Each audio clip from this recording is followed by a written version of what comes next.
عليكم ورحمة الله وبركاته. أعزائي مشاهدينا ومستمعينا قناة جت في العرض، أهلا وسهلا بكم أعزائي مشاهدينا.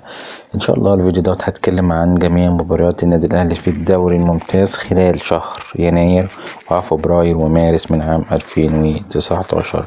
قبل ما ندخل في تفاصيل الخبر، أتمنى منكم تعملوا لايك وشير الفيديو وتعملوا اشتراك على القناة، وأتمنى أشوف زياراتكم لموقعنا موقعكم قناة جت في العرض، حيث أعلنت لجنة المسابقات في اتحاد كرة القدم موعد مباراة الدوري الممتاز المصري إلى الجولة 24 من المسابقة.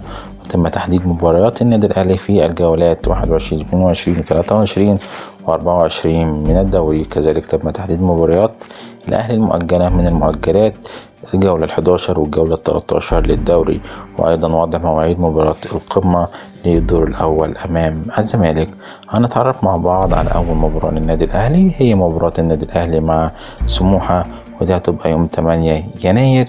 دي مباراة مؤجلة من الجولة 15 وهتتلعب على استاد برج العرب.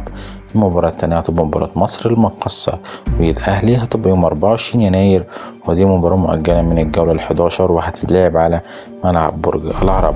أما المباراة التالتة فهتبقى مباراة نادي إنبي مع الأهلي، ودي هتبقى 5 فبراير، ودي مباراة مؤجلة من الجولة 13 وهتتلعب على استاد بترو سبورت. أما النادي الأهلي هيلتقي مع نادي حرس الحدود يوم 8 فبراير، ودي الجولة 21 هتبقى على ملعب السلام. أما مباراة الأهلي مع الإنتاج الحربي تبقى يوم 16 فبراير، دي الجولة 22 وهتتلعب على استاد السلام. أما النادي الأهلي سيلتقي مع الداخلية يوم 20 فبراير في الجولة 23 مع أو على ملعب السلام. أما الجولة اللي بعد كده اللي النادي الأهلي هيلعبها في 24 فبراير مع نادي الجونة، دي هتبقى الجولة 24 وهتتلعب على ملعب الجونة. أما النادي الأهلي سيلتقي مع نادي بيراميدز ليأخذ بالثأر منه، ودي هتبقى يوم 28 فبراير، ودي هتبقى يوم الجولة 25 على ملعب السلام ملعب النادي الأهلي، بعد ما استطاع نادي بيراميدز الفوز على النادي الأهلي بنتيجة 2-1.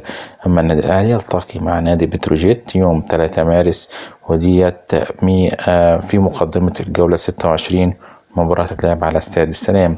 بينما النادي الأهلي يلتقي مع الزمالك في يوم 30 مارس، ودي مباراة مؤجلة من الجولة 17 ولم يتم تحديد الملعب حتى الآن، بنسبة كبيرة هتبقى على ملعب برج العرب.